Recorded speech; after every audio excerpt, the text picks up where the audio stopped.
இப்போ நம்ம எல்லாருமே காம்படிட்டிவ் வேர்ல்டில் இருக்கோங்க. ரொம்ப வேகமாக ஓடிக்கிட்டே இருக்கோம். முன்னாடிலாம் பார்த்தீங்கன்னா நீ நல்லா பாடுவியே, நல்லா டான்ஸ் பண்ணுவியே அப்படின்னு நம்மளை யாராவது என்கரேஜ் பண்ணிகிட்டே இருப்பாங்க. ஆனால் இப்போ நமக்கு என்ன டேலண்ட் இருக்குது அப்படின்னு நாம தாங்க இந்த உலகத்துக்கு சொல்லி ஆகணும்.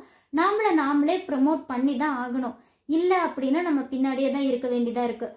அது இப்போ சோஷியல் மீடியா உலகத்தில் வந்து நமக்கு ஒரு விஷயம் தெரியும் அப்படின்னா அதை கண்டிப்பாக காட்டினோம்னா அது நமக்கு மணியாக கூட கன்வெர்ட் ஆகிறதுக்கு நிறைய வாய்ப்பு இருக்குது. ஸோ அது எப்படிலாம் நம்ம எக்ஸ்பிரஸ் பண்ணலாம் நம்மளோட டேலண்ட்டை, எப்படி ஒரு கண்டென்ட் கிரியேட்டர் ஆகலாம், எப்படி நம்ம ஆடியன்ஸை அட்ராக்ட் பண்ணலாம் அப்படின்ற விஷயத்தையெல்லாம் இந்த புக் நமக்கு அழகாக சொல்லி தருதுங்க.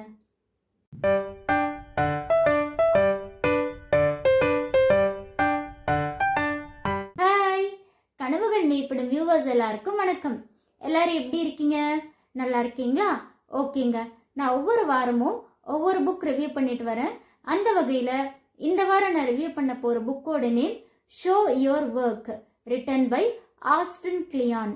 ஓகே, இந்த புக்கு டைட்டிலை பார்க்கும்போதே உங்களுக்கு தெரிஞ்சிருக்குங்க, ஷோ யுவர் ஒர்க் அப்படின்னு சொல்லிட்டு. ஸோ அந்த வீடியோக்குள்ளே போகிறதுக்கு முன்னாடி டிஸ்கிரிப்ஷனில் என்னோட டெலிகிராம் சேனல் லிங்க் கொடுத்துட்றேங்க. அந்த லிங்கோட நேம் வந்து கனவுகள் மெய்ப்படும். டெலிகிராம் சேனலோட நேமும் அதே தான். ஸோ அதில் ஜாயின் பண்ணிக்கோங்க. பண்ணிங்கன்னா உங்களுக்கு நான் வாரம் அப்லோட் பண்ணுற புக்கோட பிடிஎஃப் அப்புறம் டெக்னாலஜியோட லிங்க் எல்லாமே அதில் கொடுத்துருப்பேன். நீங்கள் எடுத்து யூஸ் பண்ணிக்கலாம். ஓகே, ஏங்க என்னோட வேலையை நான் மற்றவங்களுக்கு காட்டணும்? முன்னாடிலாம் சொல்லுவாங்க நான் நல்லா பாடுவேங்க அப்படின்னு யாராவது கேட்கறதுக்கு முன்னாடி சொன்னால் ரொம்ப சீன் போடுற அப்படின்னு சொல்லி நம்மளை நிறைய பேர் கிண்டல் பண்ணி பார்த்துருக்கோம். நான்லாம் கிளாஸில் பார்த்துருக்கேன் இந்த மாதிரிலாம். ஸோ ஆனால் வந்து இப்போல்லாம் அப்படி இல்லைங்க. எனக்கு இது தெரியும் அது தெரியும்னு சொல்கிறதெல்லாம் வந்து நல்ல விஷயமா தான் பார்க்குறாங்க. சரி, ஓகே, அப்படி நம்மளோட வேலையை வந்து எப்படி மற்றவங்களுக்கு காட்டுறது அப்படின்றதுக்கு ஆஸ்டன் கிளியான் வந்து ஒரு 10 கீ பாயிண்ட்ஸ் நமக்கு கொடுத்துருக்காரு. அந்த 10 கீ பாயிண்ட்ஸ் தான் வந்து 1 by 1 அவங்க கூட நான் ஷேர் பண்ண போகிறேன். ஓகேங்க, ஃபர்ஸ்ட் என்ன பாயிண்ட் அப்படின்னு பார்த்தீங்கன்னா, நாம் இந்த சோஷியல் மீடியாவில் கண்டென்ட் கிரியேட்டராக இருக்கிறதுக்கு, ஒரு இன்ஃப்ளூயன்சராக இருக்கிறதுக்கு, இல்லை இந்த உலகத்துக்கு உங்கள் டேலண்ட்டை காட்டுறதுக்கு நீங்கள் ஒரு ஜீனியஸாக இருக்கணும் அப்படின்ற அவசியமே கிடையாதுங்க. யாருமே ஸ்டார்டிங்ல இருந்தே ஒரு ஜீனியஸாக இருக்கிறது இல்லை. கொஞ்சம் கொஞ்சமாக டெவலப் ஆகி தான் ஒரு ஸ்டேஜுக்கு நம்ம வருவோம். இப்போ எனக்கே வந்து டிஃப்ரென்ஸ் தெரியும். ஃபர்ஸ்ட் யூடியூப்ல வீடியோ போடும்போது நான் ரொம்ப பயந்து அதாவது பேசுறதுக்கே எத்தனை டேக் எடுக்கணும் அப்படின்ற மாதிரிலாம் இருக்கும். ஆனால் இப்போ பழகிருச்சு. அதே மாதிரி தான் எல்லாத்துக்குமே நம்ம ஸ்டார்டிங்ல வந்து பழகும்போது சில தப்பெல்லாம் இருக்கும். ஆனால் அதெல்லாம் கவலைப்படாமல் சின்ன சின்ன விஷயத்துலேருந்தே நம்ம ஷேர் பண்ண ஆரம்பித்தோம்னா இன்டர்நெட்டில் நம்ம வந்து போக போக ஜீனியஸ் ஆயிடலாம். அதாவது ப்ராக்டிஸ் மேக்ஸ் அ மேன் பர்ஃபெக்ட்னு சொல்லுவாங்கல்ல, அந்த மாதிரி தாங்க. அடுத்தது செகண்ட் பாயிண்ட் என்ன அப்படின்னு பார்த்தீங்கன்னா, மக்கள் நம்மக்கிட்ட ப்ராடக்டை விட ப்ராசஸை தான் எதிர்பார்க்குறாங்க. ஃபார் எக்ஸாம்பிள், இப்போ ஒருத்தர் வந்து ஃபோட்டோ போடுறாரு, இவர் என்ன இப்போ முன்னாடி ரொம்ப குண்டா இருந்தார் இப்போ ஒல்லியா இருக்காரு அப்படின்னு நம்ம யோசிப்போம். அதுதான் ப்ராடக்ட். ஆனால் இந்த ப்ராடக்டை பார்த்து எல்லாம் ஒரு லைக் கொடுத்துட்டு போயிடுவாங்க.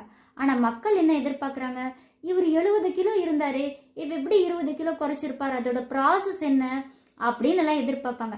அதுக்குரிய ப்ராசஸை மட்டும் நீங்கள் கொடுத்துட்டீங்கன்னு வச்சுக்கோங்களேன், நான் வந்து இந்த டயட் ஃபாலோ பண்ணேன், அது பண்ணேன், இது பண்ணேன் அப்படின்னு. இப்போ ஒரு ஐஏஎஸ் எக்ஸாம் எழுதுனீங்க, பாஸ் பண்ணியிருக்கீங்கன்னா நான் இந்த புக் படித்தேன், இதெல்லாம் பண்ணினேன் அப்படின்ற ப்ராசஸை நீங்கள் சொன்னீங்கன்னா தான் மக்களுக்கு வந்து ரொம்ப ரொம்ப பிடிக்கும். ஸோ ப்ராடக்ட் நீங்கள் ஒரு போஸ்ட் போடுறத விட அந்த வந்து ப்ராசஸ் தான் ரொம்ப ரொம்ப முக்கியம் அப்படின்னு சொல்லிட்டு ரைட்டர் சொல்கிறாரு. இப்போ நான் வீடியோ அப்லோட் பண்ணியிருக்கேன் அப்படின்னா அது வந்து ப்ராடக்ட். இதுக்கு முன்னாடி ப்ராசஸ் என்ன, நான் என்ன புக்கு படித்தேன், இதை எப்படி எடிட் பண்ணணும் அப்படின்றதெல்லாம் ப்ராசஸ்.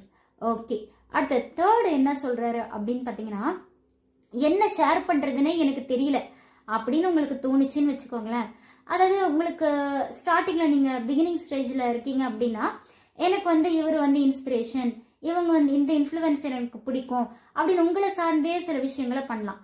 அடுத்து கொஞ்சம் டெவலப் ஆனதுக்கப்புறம் என்ன பண்ணலாம் அப்படின்னு பார்த்தீங்கன்னா, நான் எனக்கு இது தெரியும், நான் நல்லா ரைட் பண்ணுவேன் அப்படின்றத நீங்கள் சொல்லலாம்.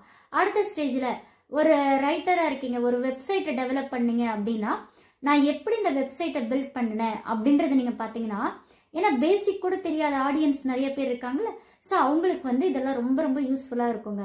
அடுத்தது ஃபோர்த் என்ன அப்படின்னு பார்த்தீங்கன்னா, மற்றவங்களுக்கு நம்ம கிரெடிட் கொடுக்கணுங்க. அது என்ன கிரெடிட் அப்படின்னு பார்த்தீங்கன்னா, ஒரு விஷயத்த நம்ம காப்பி பண்ணுறதை விட கிரியேட் பண்ணுறது ரொம்ப ரொம்ப கஷ்டமான விஷயம். மற்றவங்க கிரியேட் பண்ணுறத காப்பி அடிக்கிறோம் அப்படின்னா அது நிறைய பேர் காப்பி அடிப்பாங்க. அப்படி பண்ணும்போது சொல்லலாம், இந்த விஷயத்த நான் இந்த இன்ஃப்ளூயன்சர்கிட்ட இருந்து கற்றுக்கிட்டேன், தேங்க்யூ அப்படின்னு நம்ம சொன்னோம்னா அதுக்கும் ஒரு ஆடியன்ஸ் வருவாங்க. இப்போ நான் தேங்க்யூ சொல்லணும் அப்படின்னு பார்த்தீங்கன்னா ரக்ஷிதாவுக்கு தேங்க்ஸ் சொல்லலாம். ரக்ஷிதா யாரு அப்படின்னு கேட்டிங்கன்னா, நான் ஒவ்வொரு வாரமும் வீடியோ போடும்போது எனக்கு அவங்க தான் வந்து ப்ராப்பராக எடிட் பண்ணி அந்த ஸ்க்ரீன் ரெக்கார்டிங்லாம் கரெக்டாக ஜாயின் பண்ணுறதெல்லாம் ரக்ஷிதாவோட வேலை.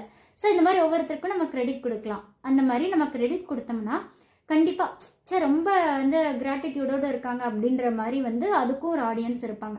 அடுத்து 5th பாயிண்ட் என்ன அப்படின்னு பார்த்தீங்கன்னா, சோஷியல் மீடியாவில் நம்ம ஃபாலோ பண்ணுறது இல்லை நம்ம ஒர்க்கை வந்து காட்டும்போது ஸ்டோரி சொல்ல தெரியணுங்க. ஒன்றும் இல்லை, ரைட்டர் வந்து இதுக்கு ஒரு எக்ஸாம்பிள் சொல்லியிருப்பார். என்னன்னா, மியூசியம்க்கு ஒருத்தர் வராரு.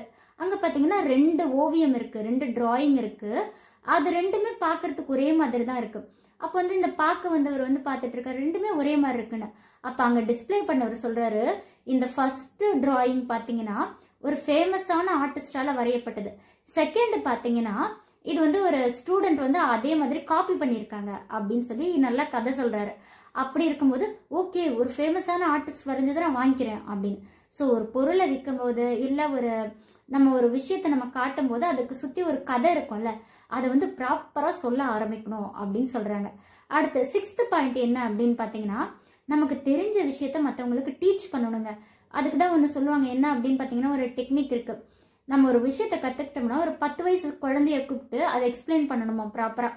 அந்த குழந்தைக்கு புரிஞ்சிருச்சுன்னா நமக்கு வந்து ஒரு விஷயம் நல்லா தெரிஞ்சிருக்கு அப்படின்னு அர்த்தம்.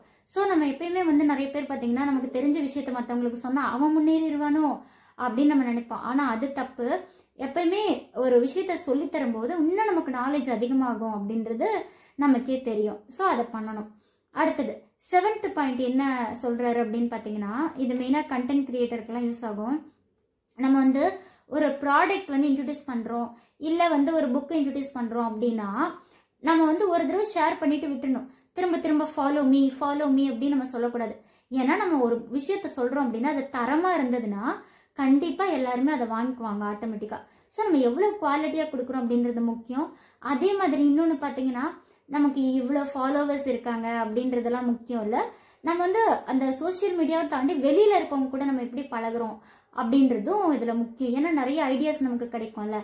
அடுத்த 8th பாயிண்ட் என்ன அப்படின்னு பார்த்தீங்கன்னா, learn to take a punch. என்ன அப்படின்னு பார்த்தீங்கன்னா, இப்போ நமக்கு வந்து நம்மளை 10,000 பேர் ஃபாலோ பண்ணுறாங்க ஒரு விஷயத்துலனா, அதில் வந்து பார்த்தீங்கன்னா 1000 பேர் நம்மளை கிரிட்டிசைஸ் பண்ணுவாங்க. ஏன் அதில் 9,000 மெம்பர்ஸ் கூட கிரிட்டிசைஸ் பண்ணலாம். எல்லாரும் என்ன இப்படி சொல்லிட்டாங்களே அப்படி சொல்லிட்டாங்களேன்னு நமக்கு பிடிச்ச வேலையை செய்யாமல் இருந்தோம்னா அது ரொம்ப ரொம்ப தப்பு அப்படின்றது. 9th பாயிண்ட் பார்த்தீங்கன்னா, ஸ்டிக் அவுட்ன்றது இது வந்து கொஞ்சம் ஸ்டார்டிங்கில் பண்ணக்கூடாது, கொஞ்சம் நல்லா வளர்ந்தப்புறம் பண்ணலாம். யூடியூபராக இருக்கட்டும், இன்ஃப்ளூயன்சராக இருக்கட்டும். என்ன அப்படின்னு பார்த்தீங்கன்னா, இப்போ வந்து ஒரு PDF எனக்கு வந்து நான் இந்தந்த டயட் ஃபாலோ பண்ணுறேன், எனக்கு இந்தந்த நியூட்ரிஷன் ஃபுட்டு சாப்பிட்டா நல்லது அப்படின்னு நம்ம சொல்கிறோன்னு வச்சுக்கோங்க. இவர் சூப்பராக சொல்கிறாங்களே அப்படின்னு சொல்லி அப்ரிஷியேட் பண்ணுவாங்க.